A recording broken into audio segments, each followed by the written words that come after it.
విషయంలో మాత్రం దీన్ని మించిన కూలర్ 10,000లో వేరే ఏది లేదు. వెల్కమ్ టు టెక్24. ఈ వీడియోలో ఈ సమ్మర్లో మనకి చాలా ఉపయోగపడే ఒక మంచి ఎయిర్ కూలర్కి సంబంధించిన డీటెయిల్ రివ్యూ చూద్దాం. అదే Bajaj 90 litre desert air cooler. మీకు అసలు ఎయిర్ కూలర్స్ గురించి ఎలాంటి ఐడియా లేకపోయినా మన ఛానల్లో ఎయిర్ కూలర్స్ రిలేటెడ్ చాలా వీడియోస్ చేశాను. వాటిలో complete air coolers buying guide కూడా ఇంక్లూడ్ చేశాను, ఒకసారి చెక్ చేయండి. అండ్ మీరు ఏ ఎయిర్ కూలర్ కొనాలనుకున్నా కానీ ఒక ఇంపార్టెంట్ పాయింట్ ఏంటంటే కోస్టల్ ఏరియాస్ వాళ్ళు ఎయిర్ కూలర్ జోలికి వెళ్ళకపోవడమే మంచిది. అంతో ఇంతో హ్యూమిడిటీ కంట్రోల్ ఫీచర్ ఉన్న ఎయిర్ కూలర్స్ కొంచెం పనిచేస్తాయి. బట్ నేను స్ట్రిక్ట్గా సజెస్ట్ చేసేది కోస్టల్ ఏరియాస్ వాళ్ళకి ఏసీసే better option. And air cooler కొనాలనుకునే వాళ్ళు మీ ఎయిర్ కూలర్కి ప్రాపర్ వెంటిలేషన్ ఉండేలా చూసుకోండి. అప్పుడే ఏ బ్రాండ్ కూలర్ అయినా కానీ మంచి కూలింగ్ ఇస్తుంది. విండో పక్కన అలా పెట్టేలా ఉంటే బెటర్. ఇంకా డీప్ బయింగ్ గైడ్ మన ఛానల్లో ఉంది, ఒకసారి అయితే చెక్ చేయండి. అండ్ డిఫరెంట్ ప్రైస్ సెగ్మెంట్లో బెస్ట్ కూలర్స్ ఏమున్నాయి ప్రజెంట్ అనేది డీటెయిల్గా ఆ వీడియోలో మాట్లాడాను, ఒకసారి చూడండి. ఇంకా ఆలస్యం చేయకుండా సో ఈ బజాజ్ 90 లీటర్ ఎయిర్ కూలర్ గురించి మాట్లాడుకుంటే బాక్స్లో అయితే నాకు ఈ ఎయిర్ కూలర్తో పాటు 5 కాస్టర్ వీల్స్ అయితే సపరేట్గా వచ్చాయి. User manual, warranty card, castor wheels. So just press చేస్తే సరిపోతుంది. అండ్ దీని ప్రైస్ రెగ్యులర్గా 11,000 అలా ఉంటుంది. విత్ బ్యాంక్ డిస్కౌంట్ నాకైతే అరౌండ్ 9,600కి అయితే వచ్చింది. సో ముందుగా ఓవర్ వ్యూ చూసినట్లయితే ఫ్రంట్ సైడ్ మనకి so water indicator, Bajaj branding, air vent controls and LED indicators అయితే ఉన్నాయి. మొత్తం 3 నాబ్ కంట్రోల్స్ అయితే ఉంటాయి. Speed, pump and swing controls. And next indicators కూడా ఒక 3 ఉన్నాయి. ఒకటి పవర్ ఆన్ ఆఫ్ కి, అండ్ మిడిల్ ది పంప్ కి, అండ్ లాస్ట్ ది స్వింగ్ ని ఇండికేట్ చేస్తుంది. అండ్ ఇంకా టాప్ సైడ్ లో మనకి ఐస్ ఛాంబర్ ఉంటుంది. సైడ్స్ కి అండ్ బ్యాక్ సైడ్ మనకి హనీకామ్ ప్యాడ్ అయితే ఉంటుంది. అండ్ బ్యాక్ సైడ్ మనకి పవర్ కార్డ్ కూడా ఉంటుంది. హనీకామ్ ప్యాడ్ సైడ్స్ కున్నవైతే రిమూవబుల్, మనం కావాలంటే తీసి పెట్టేసుకోవచ్చు. అండ్ ఈ హనీకామ్ ప్యాడ్స్ అయితే చాలా థిక్ గా ఉన్నాయి. మంచి క్వాలిటీ ప్యాడ్స్ అయితే వీళ్ళు యూజ్ చేశారు.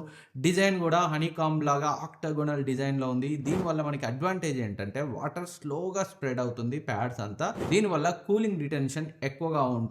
ఇంకా డిజైన్ గురించి మాట్లాడుకుంటే చాలా బాగుంటుంది. చూడడానికి అయితే స్టైలిష్ గా ఉంది. ఓల్డ్ మోడల్ లా అస్సలు అనిపించదు. అండ్ ఇంకా బిల్డ్ క్వాలిటీ కూడా ఎక్సలెంట్ గా ఉంది. మంచి హార్డ్ ప్లాస్టిక్ మెటీరియల్ తోటి వస్తుంది. సాలిడ్ గానే ఉంది. ఎక్కడైతే బిల్డ్ క్వాలిటీ ఈ ప్రైస్ కి అయితే నాకు ప్రాబ్లం గా అనిపించలేదు. ఇంకా కూలింగ్ గురించి మాట్లాడుకుంటే ఒక వర్డ్ లో చెప్పాలంటే ఎక్సలెంట్ గా ఉంది. అదే రేంజ్ లో నాయిస్ కూడా ఉందనుకోండి. ఈ కూలర్ లో మనకి 5 బ్లేడ్ ఫ్యాన్ అయితే యూజ్ చేశారు. ఇది హార్డ్ ప్లాస్టిక్ తో వస్తుంది. అండ్ టోటల్ 90 లీటర్ కెపాసిటీతో వస్తుంది. And 5,600 CMH air flow under 15,000 వరకు. దీనంత పవర్ఫుల్ ఎయిర్ త్రో ఎందులో ఉండదు, అంత స్ట్రాంగ్ గా ఉంటుంది. యావరేజ్ ఎయిర్ ఫ్లో మనకి 4,100 సిఎంహెచ్ అయితే ఉంటుంది. అంటే స్పీడ్ 1-2లో ఉండే కెపాసిటీ అయితే అనుకోవచ్చు. మెయిన్ గా ఈ కూలర్ లో ఎయిర్ త్రో అయితే నిజంగా క్రేజీ అని చెప్పాలి. ఏకంగా 90 ఫీట్ అంటే 27 మీటర్స్ వరకు ఈజీగా కవర్ చేస్తుంది. ఈవెన్ మీరు పెద్ద హాల్లో ఉన్నా కానీ ఈజీగా కవర్ చేస్తుంది. సో మేము డిఫరెంట్ రూమ్స్లో ఇదైతే ఎల్ షేప్డ్ చాలా పెద్ద హాల్, ఇందులో కూడా పెట్టయితే టెస్ట్ చేసాము. ఎయిర్ త్రో నెక్స్ట్ లెవెల్ అయితే ఉంది. సో ఈజీగా వాళ్ళు చెప్పడం 400 to 500 ఎస్ఎఫ్టీ రూమ్ని కవర్ చేస్తుందని అయితే చెప్తున్నారు. బట్ నేను అనుకోవడం 300 ఎస్ఎఫ్టీ కన్నా పెద్ద రూమ్కి కూడా సఫిషియెంట్గానే ఉంటుంది. అండ్ ఇంకా ఇందులో 4 వేసింగ్ ఉండడం వల్ల కార్నర్స్ని కూడా కవర్ చేస్తుంది. అండ్ ఈ 4 వేసింగ్ని అచీవ్ చేయడానికి లోపల వర్టికల్ లీవర్స్ అయితే ఉంటాయి. ఎప్పుడైతే పైన ఉన్న స్వింగ్ని మనం ఆన్ చేస్తామో అప్పుడు ఈ లీవర్స్ లెఫ్ట్ అండ్ రైట్ ఆటోమేటిక్గా మూవ్ అవుతాయి. అంటే సైడ్ టు సైడ్ స్వింగ్ అన్నమాట. అంటే ఇది ఏరియాని హారిజాంటల్ ఏరియాస్ అంతా స్ప్రెడ్ అయ్యేలా చేస్తుంది. అండ్ ఇందులో ఎక్స్టర్నల్ లీవర్స్ ఏవైతే ఉన్నాయో హారిజాంటల్ లీవర్స్, వీటిని మాన్యువల్గా మనం పైకి కిందికి అడ్జస్ట్ చేసుకోవాలి. సో మీకు సూట్ అయ్యే యాంగిల్లో పెట్టుకొని అయితే చిల్ అవ్వచ్చు. ఇంకా ఈ ఎక్స్టర్నల్ లీవర్స్ కంప్లీట్ క్లోజబుల్ కాదు. సో కొంతవరకు సెమీ క్లోజింగ్ అని అయితే చెప్పొచ్చు. అంటే డస్ట్, దోమలు లాంటివి అయితే వెళ్ళే అవకాశం అయితే ఉంటుంది. డస్ట్ అయితే సో పడుతుంది. రెగ్యులర్గా క్లీన్ చేస్తూ ఉండాలి. కంప్లీట్ క్లోజబుల్ లీవర్స్ ఇస్తే బాగుండేది.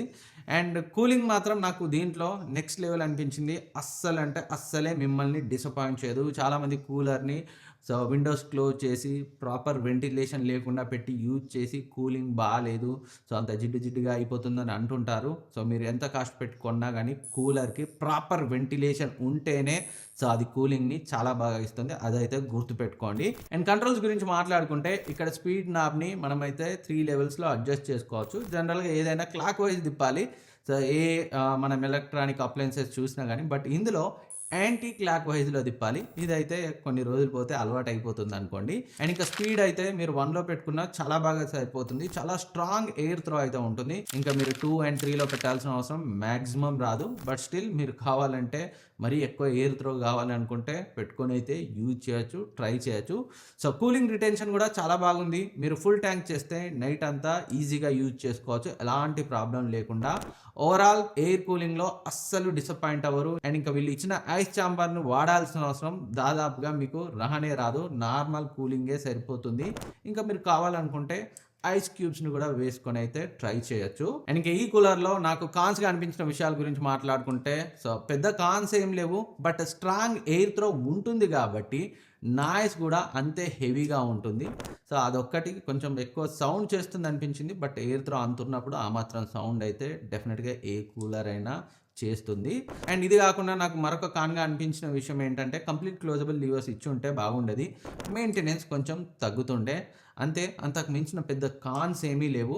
అండ్ ఇంకా వారంటీ అండ్ సర్వీస్ గురించి మాట్లాడుకుంటే సో, ఈ కూలర్ మనకి 3 ఇయర్స్ కంప్రహెన్సివ్ వారంటీతో వస్తుంది. 3 ఇయర్స్ ఎలాంటి ఇబ్బంది లేకుండా వాడుకోవచ్చు. బజాజ్‌కి విలేజ్‌లో కూడా సో, మంచి సర్వీసే ప్రొవైడ్ చేస్తుంది. సో, సర్వీస్ వారంటీ పరంగా కూడా పెద్ద కంప్లెయింట్స్ అయితే లేవు ఈ కూలర్‌లో. సో, ఫైనల్‌గా కంక్లూజన్ గురించి మాట్లాడుకుంటే 10,000లో దీన్ని తీసుకోవచ్చా అంటే డెఫినిట్‌గా కన్సిడర్ చేయొచ్చు. ఎక్సలెంట్ కూలింగ్ ఉంటుంది. కూలింగ్ రిటెన్షన్ కూడా చాలా బాగుంటుంది. ఇది కాకుండా ఇంకేదైనా బెటర్ ఆల్టర్‌నేటివ్ ఉందా అంటే ఇదే ప్రైస్‌కి దగ్గరగా సో, ఇంకో 2,000-3,000 ఇంక్రీజ్ చేసుకుంటే మీకు క్రాంప్టన్ ఓజోన్ రాయలే ఉంటుంది. దాన్ని కన్సిడర్ చేయొచ్చు. అందులో ఇంకా హ్యూమిడిటీ కంట్రోలర్ కూడా ఉంటుంది. అండ్ కంప్లీట్ క్లోజబుల్ లివర్స్‌తో వస్తుంది. అండ్ ఐస్ చాంబర్ కూడా దాంట్లో పెద్దదిగా ఉంటుంది. లేదు మా బడ్జెట్ 10,000 అంతకు మించి దాటము అనుకుంటే ఆ ప్రైస్ రేంజ్‌లో దీన్ని మించిన ఎయిర్ కూలర్ అయితే లేదు. కూలింగ్ అండ్ కూలింగ్ రిటెన్షన్ పరంగా. సో, ఇది బజాజ్ 90 లీటర్ డిసర్ట్ ఎయిర్ కూలర్‌తో నా ఎక్స్‌పీరియన్స్. ఇంకేమైనా డౌట్స్ ఉన్న కింద కామెంట్ సెక్షన్‌లో కామెంట్ చేయండి. అండ్ నేను ఆల్రెడీ డిఫరెంట్ బడ్జెట్స్‌లో ప్రెజెంట్ అందుబాటులో ఉన్న బెస్ట్ ఎయిర్ కూలర్స్‌పై వీడియో చేశాను. సో, ఎండ్ స్క్రీన్‌లో ఉంచుతాను. చూడకపోతే ఒకసారి అయితే చెక్ చేయండి. అండ్ ఈ ప్రోడక్ట్‌ని పర్చేజ్ చేయాలనుకుంటే ఇంకా సమ్మర్ పీక్‌కి వెళ్ళక ముందే కొనండి. సో, టైం గడిచే కొద్దీ ప్రైసెస్ అయితే ఇంక్రీజ్ అవుతూనే ఉంటాయి. డిస్క్రిప్షన్‌లో లింక్ ఉంచుతాను. ఇక్కడ ట్యాగ్ చేస్తాను. క్లిక్ చేసి అయితే చెక్ చేయండి. Thank you for watching. And అన్నింటికంటే ఇంపార్టెంట్ ఏంటంటే ఈ వీడియోలో నేను ఇచ్చిన ఇన్ఫర్మేషన్ మీకు కొంత హెల్ప్ అయింది అనిపించినా మర్చిపోకుండా సబ్స్క్రైబ్ చేసుకొని మన ఛానల్‌ని అయితే సపోర్ట్ చేయండి. చాలామంది చూస్తున్నారు. కానీ సబ్స్క్రైబ్ అయితే చేసుకోవట్లేదు. ఈ రోజుల్లో నెంబర్ కూడా ఇంపార్టెంట్ కాబట్టి సబ్స్క్రైబ్ చేసుకొని పక్కన ఉన్న బెల్ ఐకాన్ని యాక్టివేట్ చేసుకోండి. నాకు మోటివేషన్ ఇస్తుంది. వీలైతే లైక్ చేయండి. మీ ఫ్రెండ్స్‌కి షేర్ చేయండి. మళ్ళీ కలుద్దాం.